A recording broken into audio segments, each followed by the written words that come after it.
Hello friends, সবাই কেমন আছো? এইভাবে শুয়ে শুয়ে এই হচ্ছে না।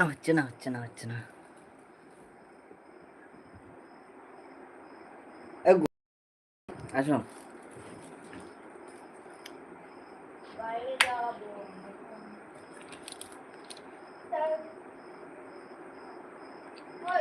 হ্যালো ফ্রেন্ডস, সবাই কেমন আছো? আশা করি সবাই ভালো আছে। নিউ একটা চ্যানেল নিয়ে তোমাদের সামনে চলে এসেছি। ফাটাফাট চলে এসো আমার ইউটিউব লাইভে। ফাটাফাট যারা যারা লাইভে আসতে চাও ফাটাফাট চলে এসো।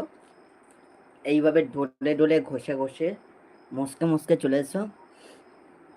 বেশি দেরি করবে না, চটপট ঝটপট চলে এসো। ফাইনালি গাইস, আমার কিন্তু লাইভটা কিন্তু শুরু হয়ে গেছে। প্রায় 1 ঘন্টা হতে যায়, আর মাত্র 10 মিনিট টাইম আছে আমার হাতে। প্লিজ